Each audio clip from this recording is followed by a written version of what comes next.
आप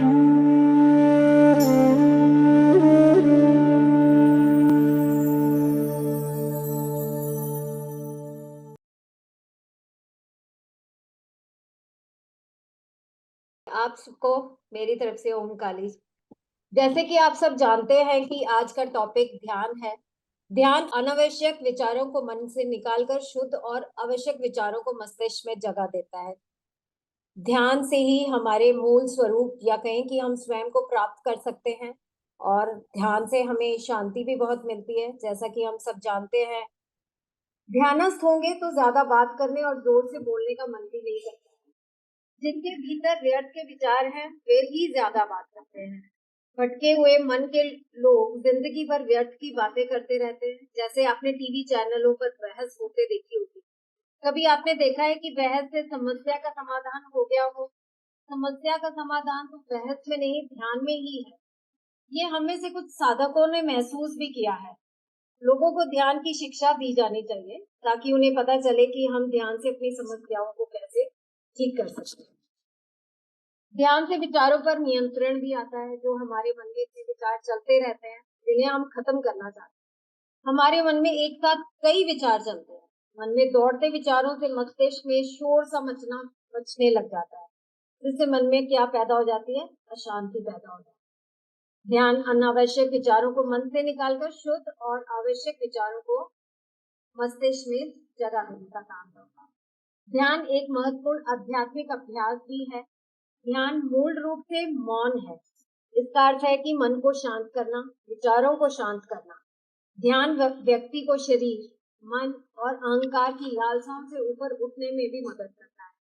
ध्यान के साथ व्यक्ति माइंडफुलनेस की स्थिति प्राप्त करता है, जो कि वर्तमान क्षण में पूरी तरह से रहना है। यही तो कहा भी जाता है कि हमेशा प्रेजेंट में रहें, हमेशा प्रेजेंट में रहेंगे।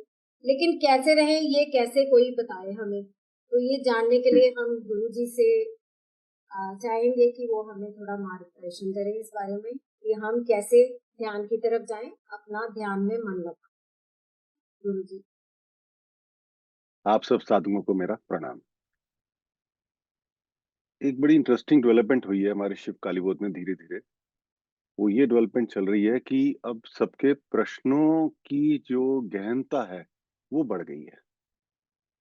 पहले प्रश्न ये होते थे कि मेरे बच्चे की तबीयत कैसे ठीक होगी, मेरा बच्चा पढ़ेगा कैसे, मेरे हस्बैंड की जॉब कब लगेगी।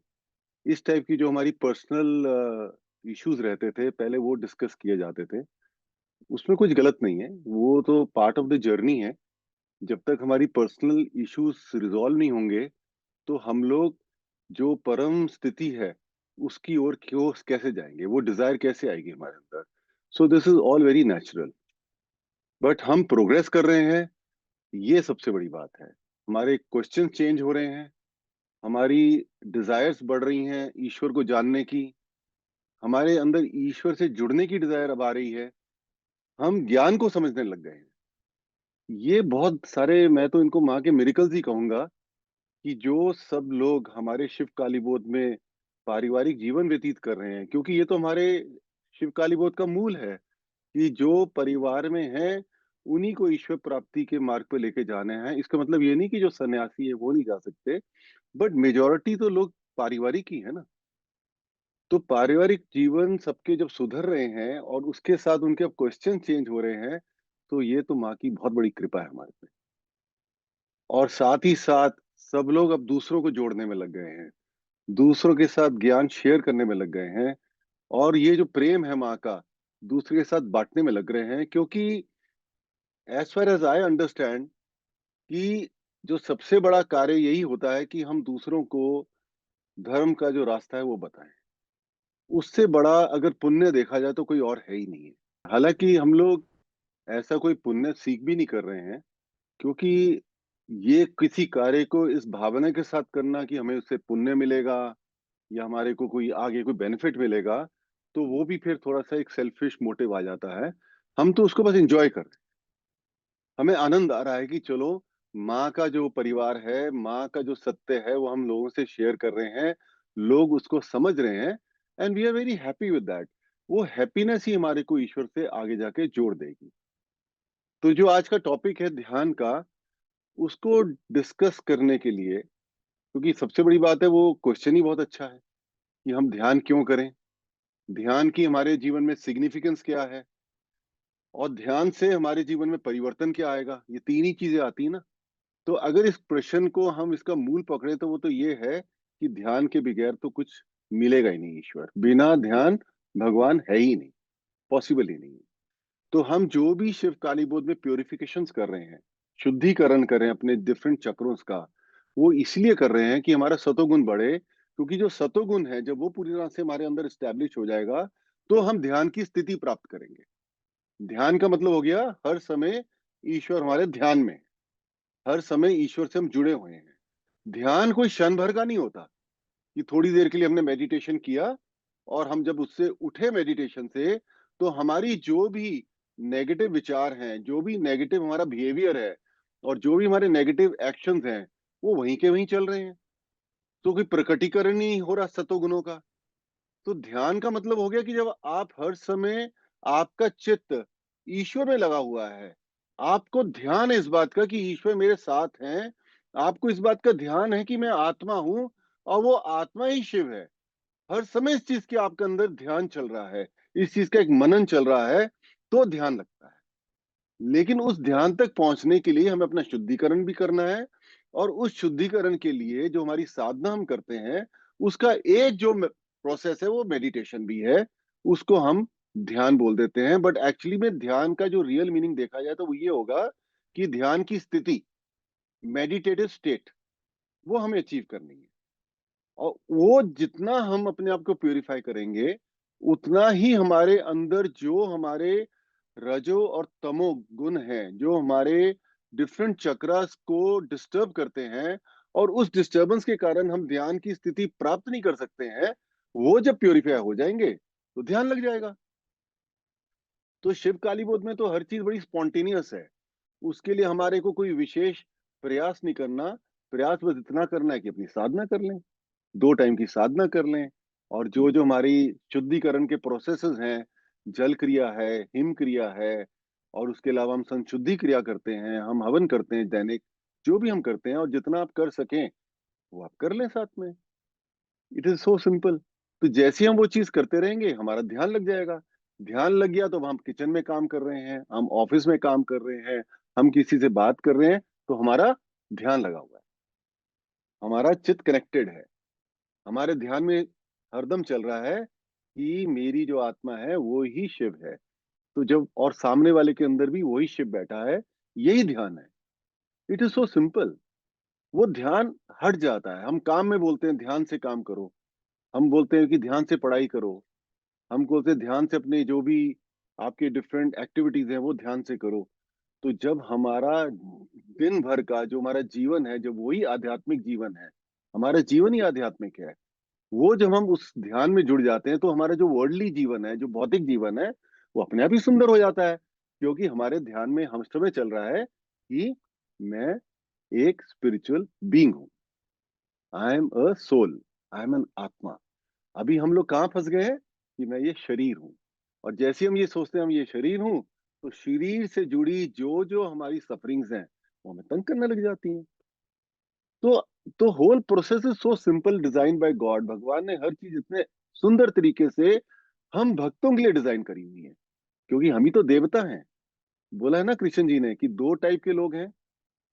2 टाइप के लोग क्या है, मैं तो बार बार बोलता हूँ। एक तो असुर है और एक देवता है। और असुर वो हैं जो भोगों में लिप्त हैं, जो माया में फंसे हुए हैं, उनको उसी में आनंद आ रहा है। वो उससे बाहर निकलने का रास्ता ढूंढ ही नहीं रहे हैं। उनको ईश्वर से कोई मतलब ही नहीं है, because that is how they have been created. उसमें हम लोग कोई स्पेशल नहीं हो जाते कि हम देवता हैं तो हम कोई स्पेशल हो गए। We are not special, we are just blessed. तभी शिव काली बोध का जो सबसे बड़ा शब्द हम यूज करते हैं बार बार, वो ब्लेसिंग्स यूज करते हैं। We are all blessed. तो हम जो देवता हैं, हम जो ईश्वर को सीख करते हैं, और वो सीकिंग हमारी कब स्टार्ट होती है, जब हमारी सफरिंग से हम मुक्ति पाना चाहते हैं कि हे ईश्वर, मेरे को अब फ्री कर दे, ये सफरिंग से फ्री कर दे, मुझे दुख से दूर कर दे, मुझे आनंद प्रदान कर दे। तो उसका मार्ग दिखा दे। तो क्या होता है हमारे अंदर जब वो इग्निशन होता है प्योर डिजायर का, तो अपने आप भगवान, ये पूरा ब्रह्मांड खुल जाता है हमारे को हेल्प करने के लिए कि हम ईश्वर से जुड़ सकें, क्योंकि ब्रह्मांड का भी पर्पस यही है। वो भी यही चाहते हैं कि हम उस बात को रियलाइज करें कि हम असल में है कौन। आपको क्लियर हुई ना मेरी बात? तो बिना ध्यान के हर क्षण मेरे को जब तक ध्यान नहीं रहेगा कि मैं कौन हूं, मैं कैसे उस पावर के साथ निरंतर जुड़ के रखूंगा? नहीं जुड़ पाऊंगा ना। हम भूल जाएंगे, और हम भूल जाते हैं, ये स्वाभाविक है, इसमें कुछ गलत भी नहीं है, क्योंकि हम एलिमेंट्स के साथ जुड़े हुए हैं, हम भूल जाते हैं। इसलिए हम साधना करते हैं कि हर समय हम अपने आप को प्योरीफाई करते रहें। मैं आप लोगों को बार बार एक बात बोलता हूँ ना कि आप सब नहाने जाते हैं, रोज नहाते हैं, रोज अपनी मैल उतारते हैं। इसलिए तो नहाते हैं कि हम मंदिर में बैठेंगे तो हमें नहा के बैठना है, हमें ऑफिस जाना है तो हमें नहा के जाना है। तो अपनी जो दिन भर की हम शरीर की मैल उतारते हैं, अपने कपड़े हम साफ सुथरे पहनते हैं, तो जो हमारी अंतकरण है, अंतरकरण में हमारा जो मन आ जाता है, उसका जो प्रदूषण हो जाता है, उससे हमें अपने आप को शुद्धिकरण किए बगैर हम भगवान के मंदिर में बैठ तो रहे हैं, बिना जाने कि अभी स्नान पूरा नहीं हुआ है। Our purification is not complete. अंदर भी गंध है एक गंदी वाली, केवल वो हमें सूंघ नहीं पा रहे हैं। हमारे विचारों की गंध है बुरी वाली, हमारे आचरण में बुराई है। तो हम उसको जब प्योरीफाई करेंगे तो ऑटोमेटिकली हमारा चित्त निर्मल हो जाएगा, प्योर हो जाएगा। और जब निर्मल हो जाता है तो ऑटोमेटिकली हर समय हमारा ध्यान में ये चीज रहती रहती है कि मैं ईश्वर स्वरूप हूँ, मैं ही देवता हूँ। मुझे हर समय अपने ईश्वर का चिंतन करना है और किसी काम को छोड़ना भी नहीं है। ये सारी बातें ना गीता जी में भगवान ने बहुत क्लियरली बोली है। ने कहीं नहीं बोला कि आपको कर्म छोड़ना है, कहीं नहीं बोला। उनको कर्म तो आपको करना पड़ेगा, और उस कर्म में करते हुए आपको अपने ध्यान को लगा के रखना पड़ेगा, क्योंकि वो जो ईश्वर है, जब उसका ध्यान हम लगा के रखेंगे, वो अपने आप ही हमारे कर्म को बहुत सुंदर कर देंगे, बहुत इजी हो जाएगी लाइफ। तो एक क्वेश्चन मैं पूछता हूँ आप सबसे कि हम कहते हैं ना कि हमें दुख से दूर जाना है। ये बात तो इजी टू अंडरस्टैंड है कि दुख तो हमें चाहिए नहीं। फिर ये भी कहते हैं कि दुख और सुख के परे जाना है। अब सुख के क्यों परे जाना है? तो कोई बताएंगे मेरे को? दुख के बियॉन्ड जाना है तो समझ में आ रहा है, अब सुख के भी बियॉन्ड जाना है, ऐसा क्यों कहा गया है प्रवीण जी? सुख और दुख दोनों स्टेट ऑफ माइंड है। हमको इन दोनों से परे जाना है, मतलब कि हम ऐसा हो कि हमको कोई भी चीज अफेक्ट ना करे। हमारे जीवन में होती रहेंगी किंतु हमको अफेक्ट नहीं करेंगे, हमको अपने मार्ग से डिगा नहीं पाएंगे। That's what I understand. सुख से परे, ये तो और कोई बेटर रीजन हो सकता है, कोई और बताएं। बताओ कनिका, आप बता दो। दोनों अस्थाई हैं। अभी सुख है तो साथ में दुख भी है। एक्चुअली इसका यही रीजन है कि दोनों ही टेम्पररी हैं। सुख भी टेम्पररी है और दुख भी टेम्पररी है। कि जब सुख आता है तो हमें बड़ा मजा आता है, और जैसे ही हमारा एक कुछ साइकिल वो चेंज होता है तो दुख का साइकिल स्टार्ट हो जाता है, तो हम लोग फिर बिल्कुल ही परेशान हो जाते हैं। तो ये जो स्टेट इम्परमानेंट है, ये अस्थाई है। तो स्थाई क्या है? आनंद है। स्थाई ईश्वर है।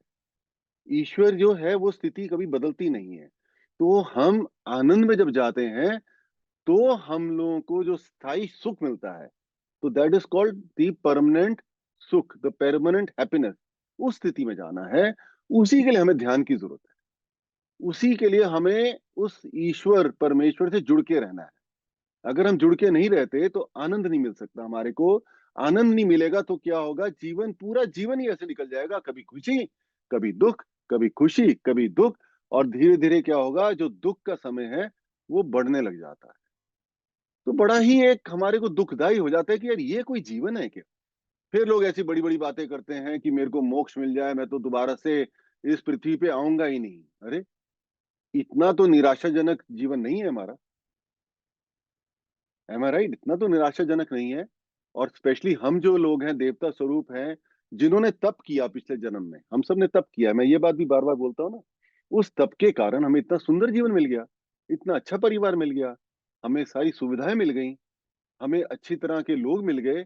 उसके बाद थोड़े बहुत जो हमारे जीवन के कार्मिक हमारी वेस्ट के कारण जो हमारे अड़चने हैं उसी को तो हम एक बार हटा दें, फिर क्या है, फिर आनंद ही आनंद है। फिर आप कहोगे बड़ा मजा आ रहा है। उस ध्यान की स्थिति को प्राप्त करके अब तो बहुत मन लग रहा है। यही तो करना है, और क्या करना है बताइए मेरे को। ध्यान तक पहुंचने के लिए मैं गीता जी के कुछ श्लोक पढ़ता हूँ, उनका अनुवाद पढ़ता हूँ।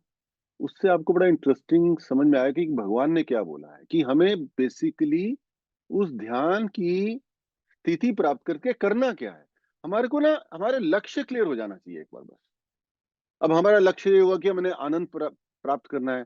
मुझे लगता है अभी इसमें कमी है, एक तरह सी क्लैरिटी नहीं आती कि आनंद क्या करना है, आनंद से क्या होगा, आनंद जब आएगा तो कैसा लगेगा हमारे को।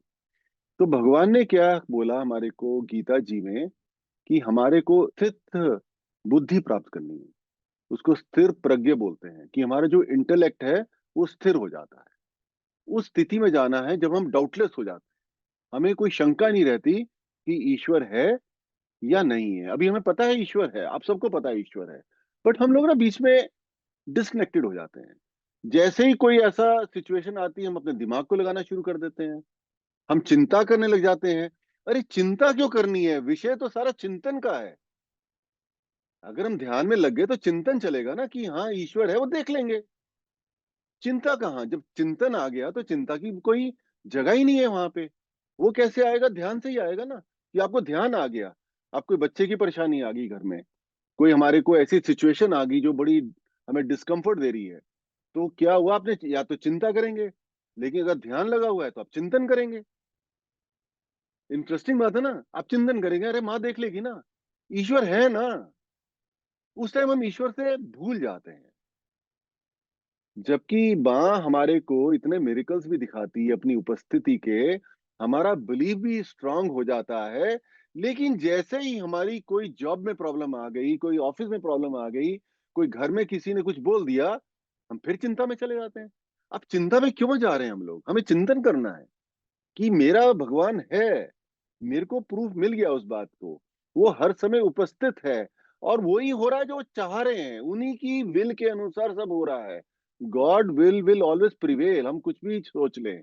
तो जब जब माँ सब कुछ कर रही है, तो अगर हमारा थोड़ा कोई चिंता का विषय बन भी रहा है, वो देख लेगी ना।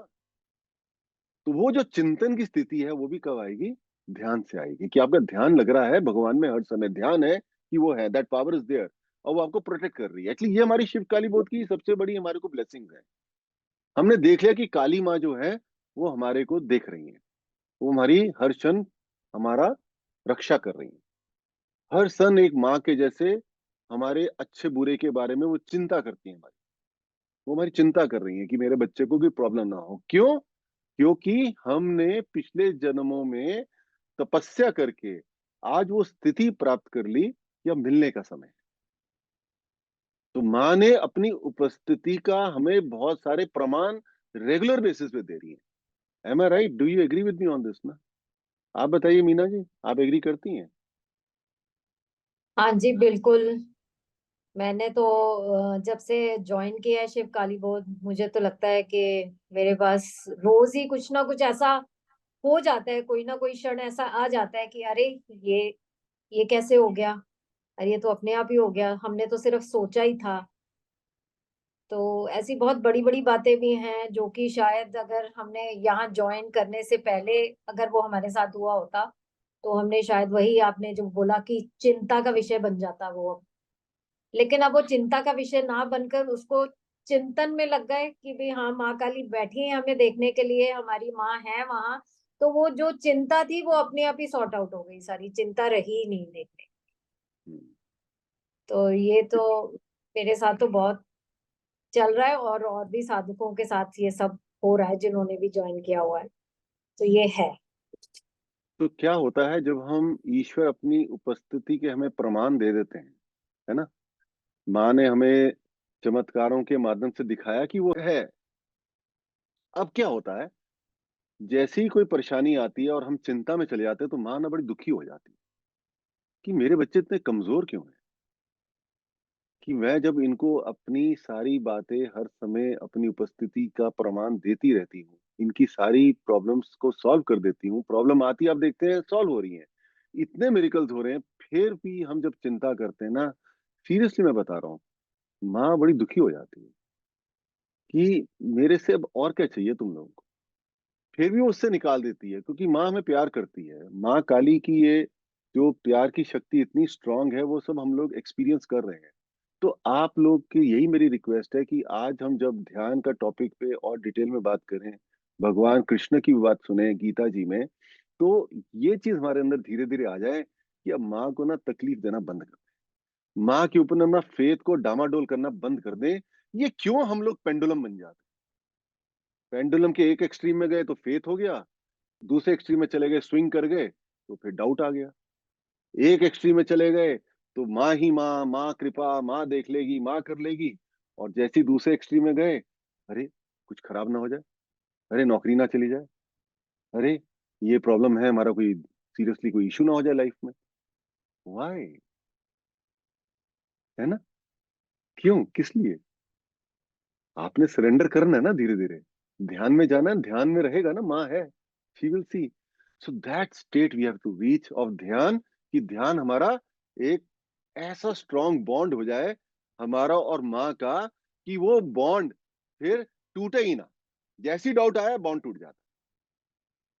ये क्या हो रहा है, ये ऐसे ऐसे बॉन्ड को स्ट्रॉन्ग कर दीजिए ना,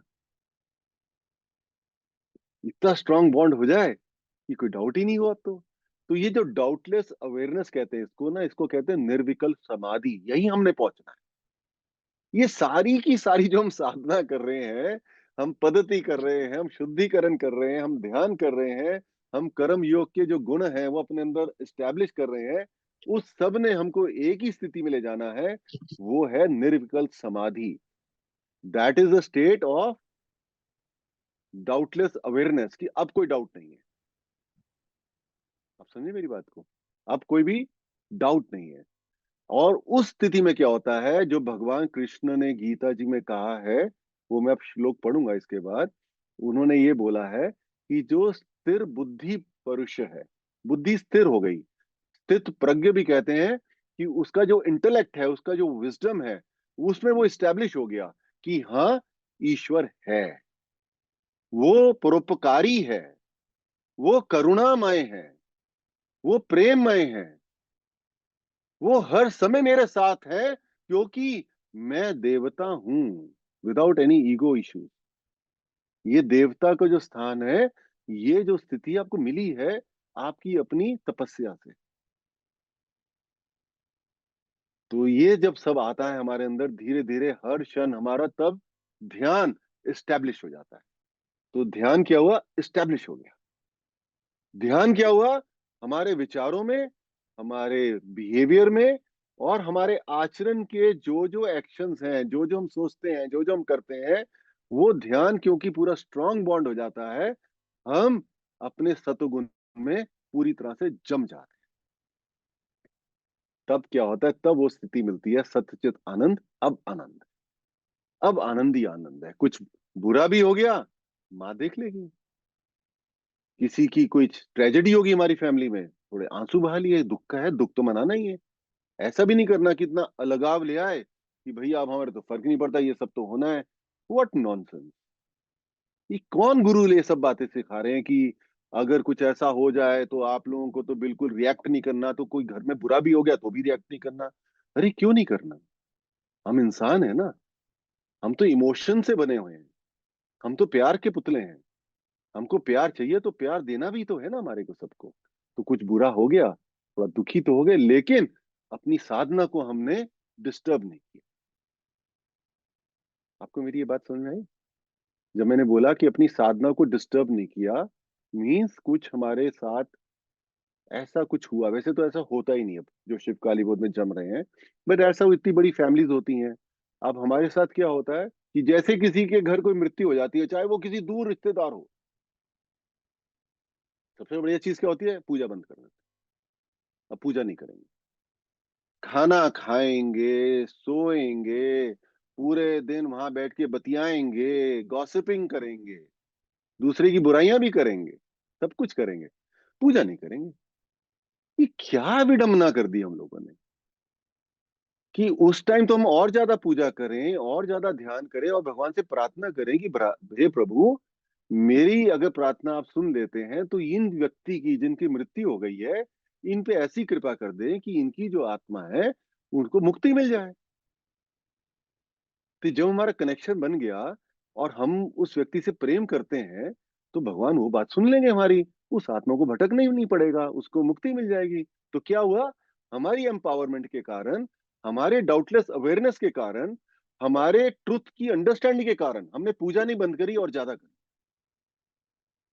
अब प्रॉब्लम क्या है, अगर हम एकदम से ये सब करने लगे घर में, तो सारे हमारे को बुरा भरा बोलने लग जाएंगे। तो मैं उसके लिए यही एडवाइस करता हूं कि हम अपनी पूजा अपनी ना बंद करें, हम अपनी साधना चुपचाप करते रहें, पद्धति करते रहें, हम इन चीजों में मत फंसे, क्योंकि अब हमारे को सत्य समझ में आ गया। अब ये जो सारी बेड़ियां है ना, जो जो ये बंधन है, जो हमें रोकते हैं ध्यान की स्थिति में जाने के लिए, उनसे मुक्ति पाते हैं। क्योंकि तरीका ही है ईश्वर से जुड़ के रहने का। तो ऐसी कोई परिस्थिति जो हमारे को पूजा से रोके, जो हमारे को ईश्वर के ध्यान करने से रोके, वो असत्य में आ जाता है, वो सत्य नहीं है। वो सब कहां से चीजें आ गई मुझे समझ ही नहीं आता। अब आ गई, लेकिन जब हम लोग ध्यान में आ गए, हमें समझ में आ गया, तो हम इसको धीरे धीरे इस समाज से हटाएं।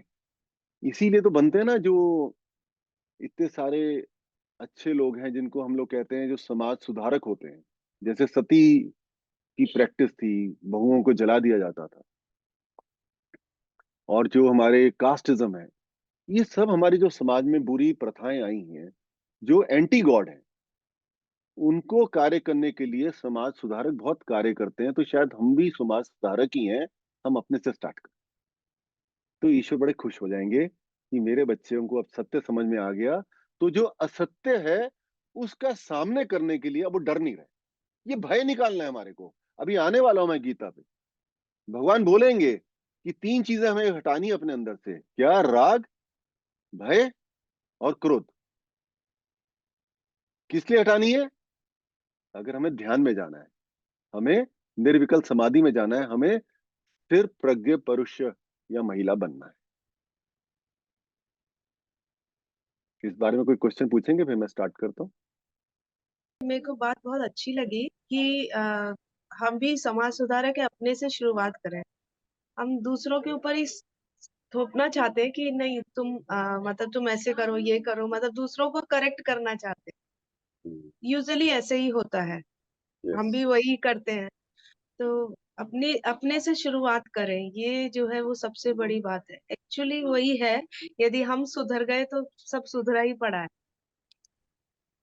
राइट। और सबको सुधारना तो बहुत कठिन है, क्योंकि हाँ, जो असुर लोग हैं उनका तो काम ही ये है ना। तो असुर कौन है, एक बार डिस्कस कर लें। एनर्जी का ना 100% कन्वर्जन नहीं होता है। तो अगर हमने पेट्रोल डाला तो सारा का सारा उसको चलाने में कन्वर्ट नहीं होता, काफी सारा एग्जॉस्ट बनता है फ्यूल का। हम अगर इंजन चलाते हैं, इंजन में कोयला डालते हैं तो ऐश बनती है। इसी तरह हम खाना खाते हैं, सारा का सारा खाना एनर्जी में कन्वर्ट नहीं होता, हम एक्सक्रीटा भी हमारा निकलता है जो हम रोज जाके बाथरूम में निकालते हैं। ये हम सब जानते हैं ना इस बात को। तो वो जो एक्सक्रीटा है वो हमारे नेचुरल प्रोसेसेस का एक साइकिल होता है। तो नेचर में भी जो काम हो रहा है, जो भी नेचर काम कर रही है, उस सब में भी एक एक्सक्रीटा बनता है, एक वेस्ट बनता है। वो जो वेस्ट है वो ही असुरीय शक्ति है, वो वेस्ट ही असुर है। इसको आप इस तरह से समझिए कि अगर हमारा एक्सक्रीटा होता है तो उसको हम जल्दी से जल्दी फ्लश आउट कर देते हैं।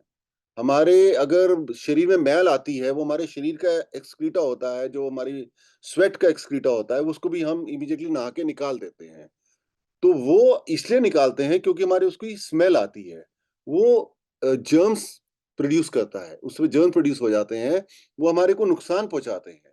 इसलिए हम फटाफट क्या करते हैं, उसको निकालते हैं। इसी तरह जब गाड़ी चलती है तो एग्जॉस्ट को बाहर निकाला जाता है, गाड़ी में नहीं रखा जाता, क्योंकि वो एग्जॉस्ट क्या करेगा, अगर अंदर रखेंगे तो गाड़ी की एफिशिएंसी खराब कर देगा। तो यही असुर है, नेचुरल साइकिल जो वर्ल्ड का है, जो नेचर का है, जो प्रकृति है, जो ईश्वर है, उनके जो नेचुरल साइकिल चलते हैं नेचर से, उसमें जो वेस्ट एनर्जी क्रिएट होती है, जो वेस्ट क्रिएट करता है, दैट इज असुर। और वो असुर क्या करते हैं, वो ही हमें धर्म के मार्ग से हटा देते हैं।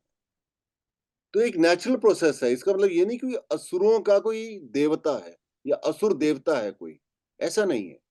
There is only one god. क्योंकि अगर कोई असुर का एक सेपरेट पावर है तो क्या होगा, भगवान एक गॉड और एक एंटी गॉड हो जाएंगे। लेकिन गॉड तो एक ही है, तो they can not be two gods. तो the thing to understand is the negative energy जो आ रही है, जो हम बार बार बोलते हैं नेगेटिव एनर्जी है, नेगेटिव एनर्जी है, नेगेटिव वेस्ट है, कार्मिक वेस्ट है, that all is the waste of the karmic cycle, जो ऑटोमेटिकली जनरेट हो रहा है। वो बाहर भी है और आपके शरीर में भी। उसको जैसे जैसे हम हटाएंगे, जैसे हम अपने एक्सक्रीटा को रोज फ्लश आउट कर देते हैं, हमारे कोई स्मेल आ रही हो उसको हम निकाल देते हैं, जब तक हम इस वेस्ट को नहीं निकालेंगे हमारा जीवन नहीं सुधर सकता। आपको थोड़ा क्लियर हुआ मेरी बात? आपको कार्मिक वेस्ट या नेगेटिव एनर्जी समझ में आई? कोई बताए ना मेरे को। प्रवीण जी आप बताएं। कार्मिक वेस्ट और नेगेटिव एनर्जी तो हर जगह मौजूद है। हमारे जो पुराने कर्म है उसके भी वेस्टेज आते हैं, और हम जो डेली बेसिस पे कर्म कर रहे हैं उसमें भी निगेटिव एनर्जी के साथ हमारा सामंजस्य होता रहता है। बस हमको अपने आप को ये रखना है कि हम किसी की नेगेटिव एनर्जी ग्रहण ना करें। मार्केट जो प्रकृति में भी नेगेटिव एनर्जी है वो ग्रहण ना करें। अपने आप को सफाई करते रहे। पद्धति उसके लिए बेस्ट तरीका है कि हम पद्धति की तरफ, माँ काली की तरफ, माँ काली महादेव की तरफ समर्पण से, भक्ति से उनसे बचे रहे और उनको बाहर निकालते रहे। तो एक हमारे पास अपने आप माँ काली की ऐसी शक्ति आ जाएगी, छत्र छाया आ जाएगी कि धीरे धीरे कि हमारे को उससे डर नहीं लगेगा, वो हमारे अंदर प्रवेश नहीं कर सकेगी। तो हम कहीं पद्धति में एक बार पढ़ते भी है कि शिव जी की तरह हम कठोर हो जाए, ताकि हमारा दिल उनकी तरह नरम रहे और शरीर कठोर हो जाए, ताकि हमारे अंदर कुछ नेगेटिव एनर्जी इंटर ना कर सके। वेरी नाइस, बहुत सुंदर। आपको क्लियर हुआ ना इनकी बात सुन के, कि जो हमारे अंदर नेगेटिव एनर्जी आ रही है उसमें वो तो हमारे कर्मों का एक नेचुरल प्रोसेस से आती है, उसको हमें निकालना होता है और वही हमारे को ध्यान से दूर करती है। क्योंकि उसका धर्म ही ये है कि अगर एक्सक्रीटा का धर्म है कि उसको स्मेल देनी है, उसको जर्म्स रिड्यूस करने हैं, उसका वही नेचर है उसका। उसी तरह जो नेगेटिव एनर्जी है उसका नेचर है हमें माया में फंसाना है, हमारे को ईश्वर से दूर करना है, हमारे एनर्जीज का प्रदूषण करके हमारे को भटकाना है, हमारे अंदर गुस्सा लाना है, हमारे अंदर लालच लाना है, हमारे अंदर दूसरों के प्रति ईर्ष्या लाना है। ये सब उसका काम है। तो उसको अगर हम रिमूव कर देंगे, उस एक्सक्रीटा रूपी एक्सक्रीटा, एक्सक्रीटा हो गया जो हमारे अंदर एक गंदी चीज है, उसको जब हम निकाल देंगे तो हमारा प्यूरिफिकेशन हो जाएगा, तो ध्यान लगने लग जाएगा। I hope it is clear now ना, कि हम लोग क्यों प्यूरिफिकेशन कर रहे हैं। क्योंकि वो जो कचरा है वो हम निकाल नहीं रहे, वो कचरा ही असुर है, वो हमारे अंदर ही बैठा हुआ है, वो हमारे बाहर भी है सब जगह।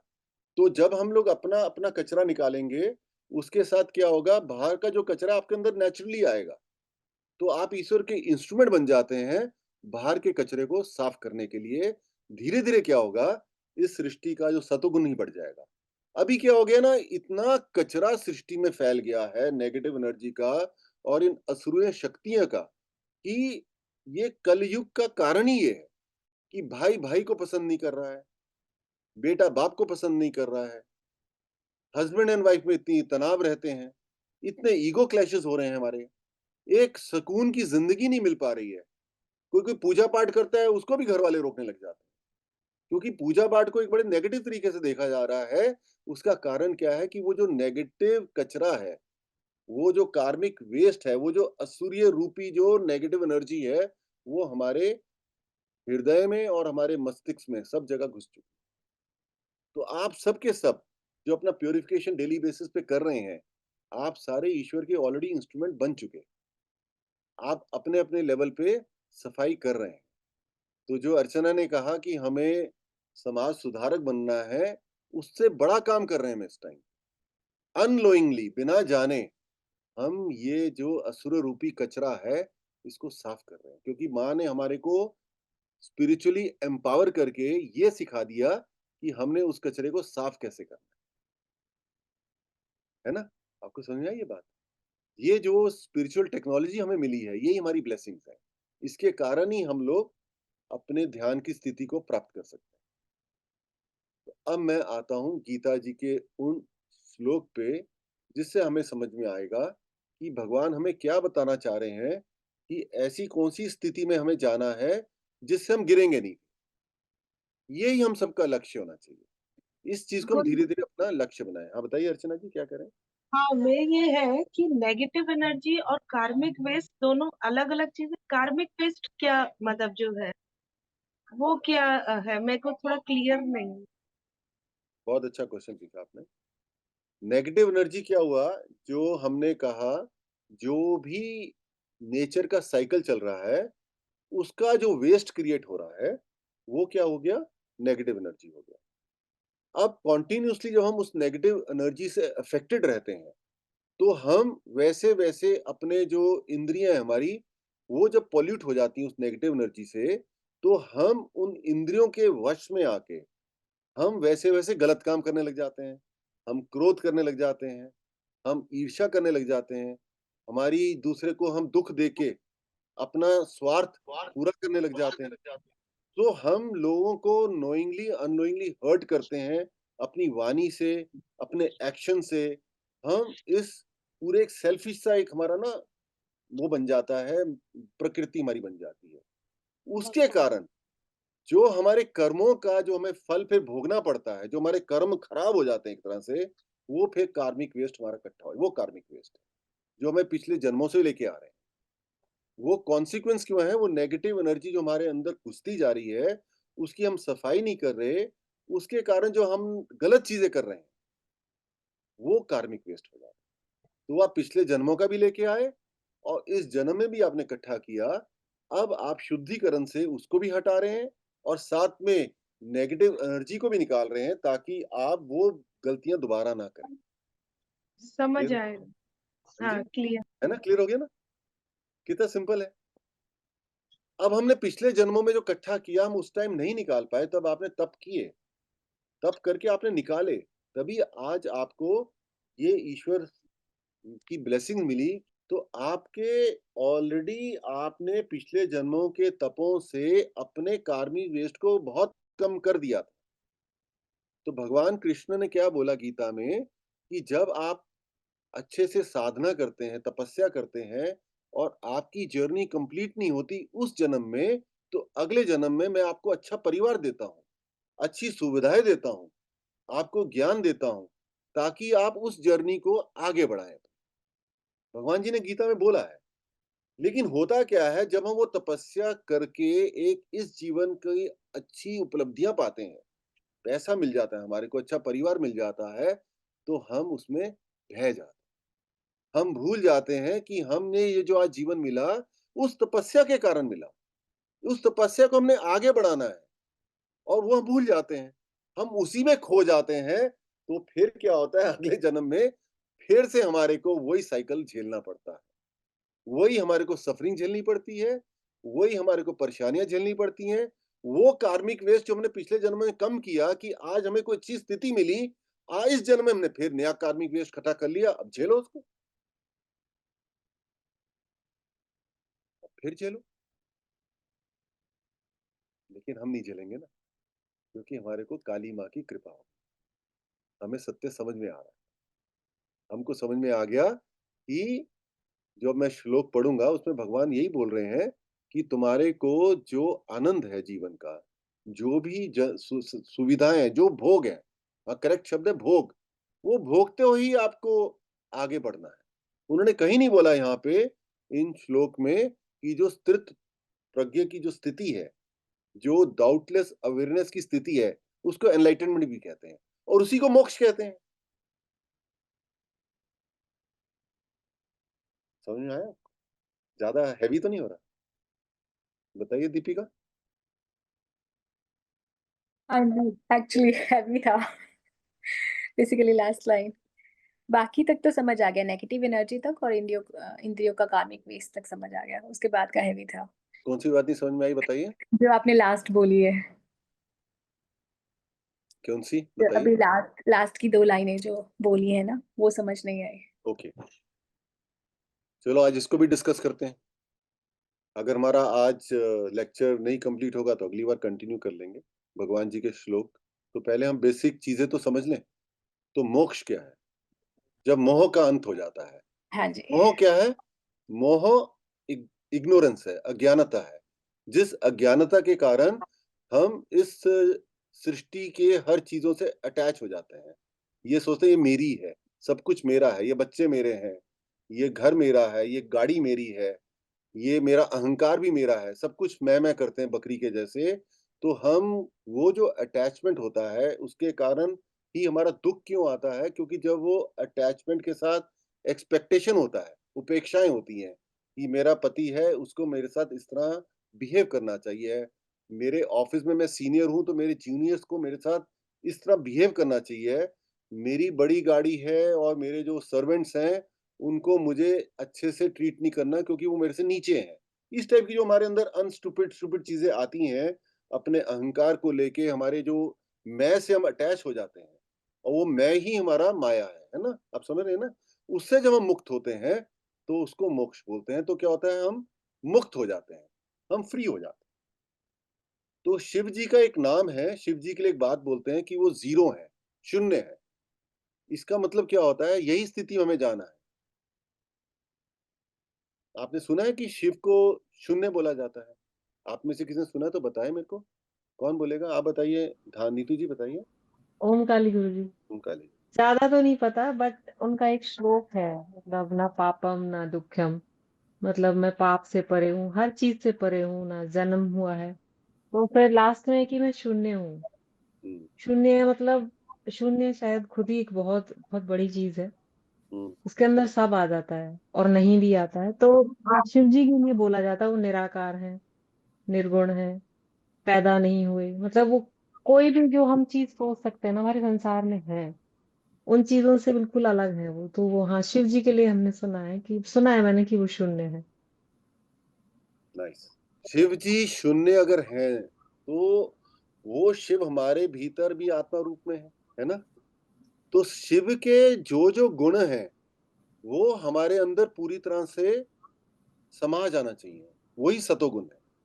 तो शिव जी क्या हुआ? अनंत है, इनका कोई अंत नहीं है। तो आपकी आत्मा का कोई अंत है?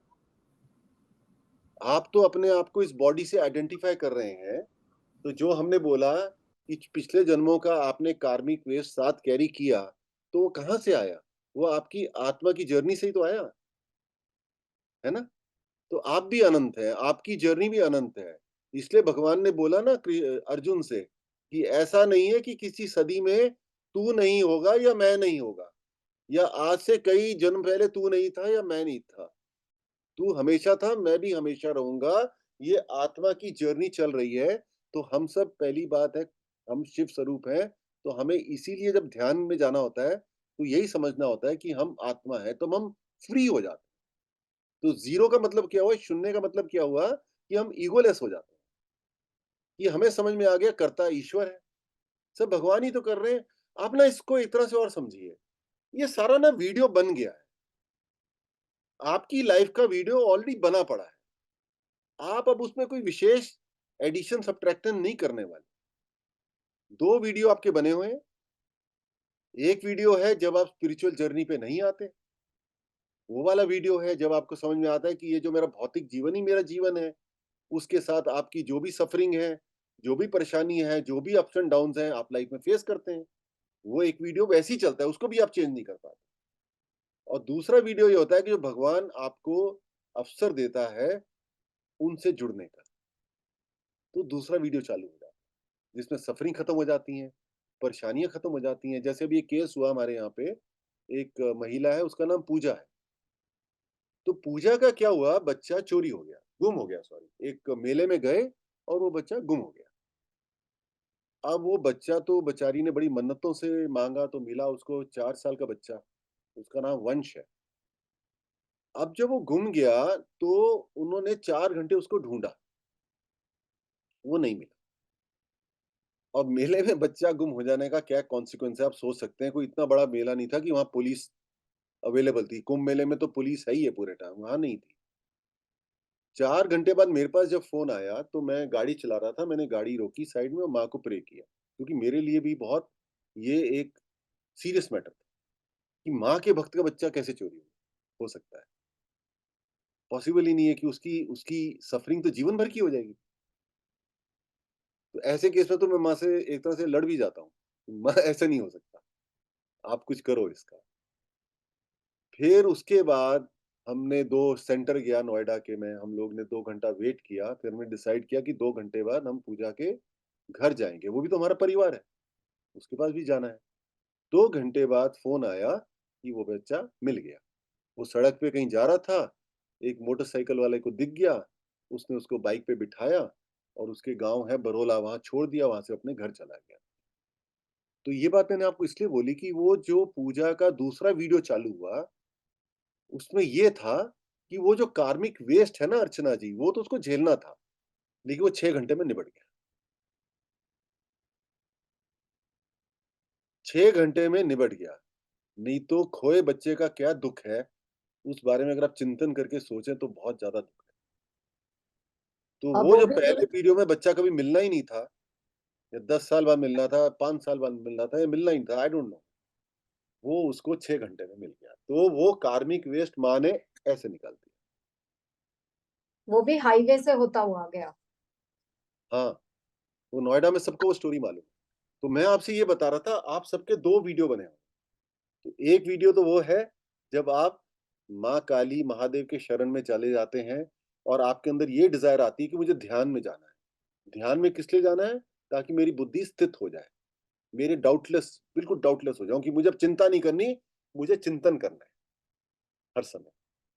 तो वो जब वीडियो चालू कर देती है भगवान, तो आपके जो भी कार्मिक वेस्ट होता है, वो हल्के में सारा निबटने लग जाता है। आपके सारे दुःख दर्द मिट जाते हैं, तो वो स्थिति आती है कि आप आनंद में जाते हैं, तो जब सुख आता है, तो सुख को लेके आप अहंकारी नहीं हो जाते। सुख को लेके आप फँस नहीं जाते उस माया में कि अब एक गाड़ी है, एक और गाड़ी चाहिए। एक घर है, एक और घर चाहिए। कितना नॉनसेंस है आप देखो ना। अनलिमिटेड डिज़ायर्स हैं, दैट इज़ मोह। डिज़ायर्स कमिंग आउट ऑफ अज्ञानता। डिज़ायर्स के साथ भौतिक चीज़ों के साथ अटैचमेंट, ये भी चाहिए, वो भी चाहिए। उस व्यक्ति को मेरे साथ ऐसा बिहेव करना चाहिए। मेरा ये पोज़ीशन है, मेरा ये स्टेटस है। All those things are result of मोह, दी अज्ञानता। जब उसका क्षय होता है, उसका अंत होता है, तो हम मोक्ष की स्थिति प्राप्त करते हैं। हम शून्य में चले जाते हैं, मीन्स हम ईगोलेस हो जाते हैं। अब फ़र्क ही नहीं पड़ता कि सारी की सारी जो लड़ाई है ना, वो ईगो के कारण। गुरुजी एक कुछ पूछना है मुझे आपसे। Can I ask? हाँ, प्लीज़। हाँ जी गुरुजी, आप ये जो जीरो स्टेट है, ये और ध्यान दोनों सेम है या दोनों बहुत अलग है? तो जी, आपने ध्यान में चलेगी। अब मैं ध्यान मेडिटेशन की बात नहीं कर रहा। मैं ध्यान हम्म की स्थिति की बात कर रहा हूँ। आप ध्यान में चलेगी, मीन्स हम्म आपको हर समय इस चीज़ का ध्यान है कि आप शिव के स्वरूप हैं। आपकी हम्म आत्मा है, आप आत्मा हैं, शिव के स्वरूप हैं। तो जो शिव के गुण हैं, वो आपके अंदर एक्टिवेट होंगे ना। तो हम्म जब आपके अंदर ध्यान लग गया पूरी तरह से, आप डाउटलेस अवेयरनेस में चले गए, आप मोक्ष में चले गए, तो आप ज़ीरो भी हो जाते। उसके बगैर आप उस स्थिति में जा ही नहीं सकते। ये जितना आपका दुःख दर्द है हमारा, वो सारा ईगो की लड़ाई के कारण। तो मुक्ति हो जाती है, हम फ्री हो जाते हैं। तो शिव जी के लिए हम्म एक और बात बोलते हैं कि उनको कोई पराजित नहीं कर सकता, उनको कोई हरा नहीं सकता। इसका मतलब हुआ कि जिसका कोई ईगो ही नहीं है, चलो शिव को तो खैर एक्चुअल में कोई नहीं हरा सकता, बट कल मेरा शरीर है, कल मुझे आके पीट दे। हो सकता है ना पॉसिबल। मेरे को तो पराजित करने वाले बहुत लोग होंगे, आपको पराजित करने वाले बहुत हो, जो भी आपसे ज़्यादा शक्तिशाली है, वो आपको पराजित कर सकता है। लेकिन जब हमारा ईगो ही ज़ीरो हो गया, तो फ़र्क ही नहीं पड़ा। मेरे ईगो के कारण किसी ने मुझे अपने हराया नहीं, मेरे को हार ही नहीं फ़ील हुई। वो मेरे कर्मों का फल था, मैंने झेल लिया। किसी ने मुझे बुरा बोला, मैंने झेल लिया। अभी क्या होता है, हस्बैंड ने कुछ बुरा बोल दिया, थोड़ा ऑर्डर कर दिया, हम इस उम्र में आ जाते हैं, अब हमारे भी ईगो डेवलप हो जाते हैं, हमसे सुना नहीं जाता। तो क्या होता है, क्लैशेस हो जाते हैं। तो आज हमने मोक्ष को समझ लिया और वही मुक्ति है। मुक्ति का मतलब क्या हुआ, हम फ्री हो गए। ये ईगो ने हमें बांध रखा है, हमारी मोह ने हमें बांध रखा है, हमारे भय ने बांध रखा है, हमारे क्रोध ने हमें बांध रखा है। आप समझ रहे हैं? मोह है ना, मोह है, ये चाहिए, वो चाहिए, ये मेरा, ये मेरा। अरे आपका सबसे बड़ा चीज तो आपका तप है, आपकी तपस्या है जो पिछले जन्मों से आप लेके आ रहे हैं, और इस जन्म में भी आप तपस्या करने वाले हैं, वो है आपकी सबसे बड़ी चीज। क्योंकि आत्मा को उसी में आनंद मिलने वाला है, वही आनंद का स्रोत है, शिव ही आनंद है।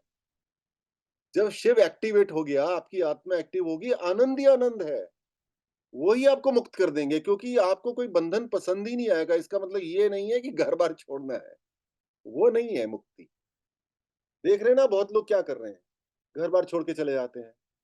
अरे क्यों जा रहे हो, अंदर से सन्यासी बनो। मैं गया था ना अभी देवप्रयाग, एक सन्यासी जी मिले, भगवा पहना हुआ था। मैं उनकी बड़ी इज्जत करता हूँ, मैंने उनके पैर भी छुए, बिकॉज मुझे ये सन्यासियों से बहुत प्रेम होता है, क्योंकि इनके कारण ही हमारा आज धर्म के स्थान तो बचे हुए हैं, धर्म भी बचा हुआ है।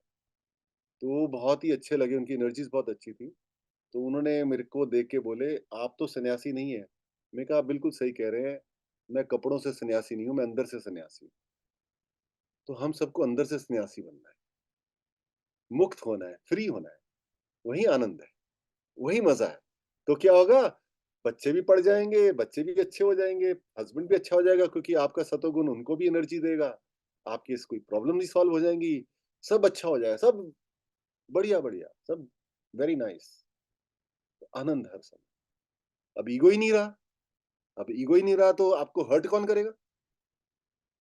आपकी खुशी किसी पे डिपेंडेंट नहीं है, आपकी खुशी किसी पे डिपेंडेंट नहीं है। You are free because you are empowered to be Shiv.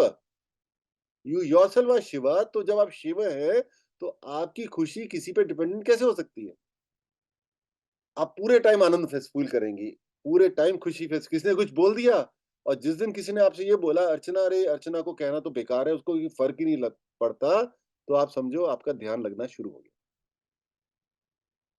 मैं रिपीट करूं इस बात को, जिस दिन किसी ने ये बोला, अर्चना को कुछ बोलने का फायदा नहीं है, इसको कुछ भी बोलो, इसको फर्क नहीं पड़ता, ये तो बिल्कुल अपनी एक अच्छी स्थिति में रहती है, अपनी खुशी स्थिति में रहती है, इसको कोई रिएक्ट नहीं करती, लड़ाई नहीं करती, वापस आंसर नहीं करती, इसको तो छोड़ो।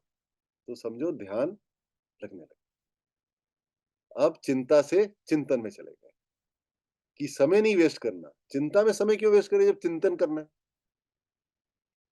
क्यों वेस्ट करें समय? चिंता में क्यों वेस्ट करें? चिंतन करेंगे ना, माँ देख लेगी, माँ बैठी है, माँ कैसी हो, माँ मेरा ये काम कर दो। अरे दो ना माँ को काम, बहुत उनकी कैपेसिटी है देने की, जो चाहिए मांगो ना उनसे।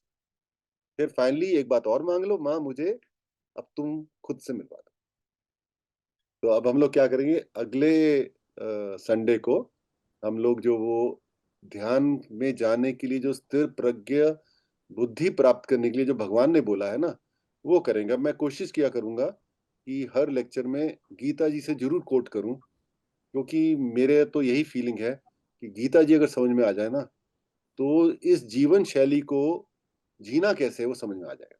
छोड़ के नहीं भागना, भगवान ने मना किया हुआ है, छोड़ के नहीं भागना।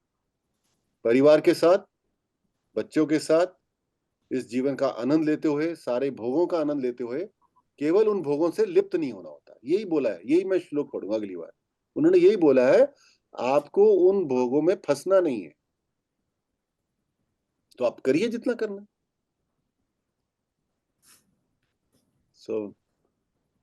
मीना जी बताएं आप। गुरु जी, आपका सत्संग जब जब हम सुनते हैं तो इतनी सारी नई बातें सीखने को मिल जाती हैं। तो मतलब सच में ऐसा लगता है कि ब्रह्मांड में कितना कुछ है, कितनी नॉलेज है जो हम आपके थ्रू जान पाते हैं। तो आज ध्यान के बारे में, मोक्ष के बारे में जानकर बहुत अच्छा लगा। और अभी तो मुझे लगता है कि इसमें और भी एपिसोड निकलेंगे। और मैं सब साधकों से ये प्रार्थना करना चाहूंगी कि शिव काली बोध के नाम से एक चैनल है, तो वो उसको सब्सक्राइब कर सकते हैं, और उसमें गुरु जी के बहुत सारे वीडियोस भी हैं, तो वो भी आप वीडियो से भी उनको भी देख सकते हैं। तो शिव काली बोध नाम से वो चैनल है। तो वैसे मैं एक बार सारे सबको वो नाम जो है एक बार शेयर कर दूंगी, ताकि आप उसको सब्सक्राइब कर सकें। ठीक है, ठीक। तो आज का हम ये सत्संग हम फिनिश करते हैं, और अगले संडे आप सबसे फिर मुलाकात होगी। तब तक के लिए ओम काली जी। ओम काली। ओम काली।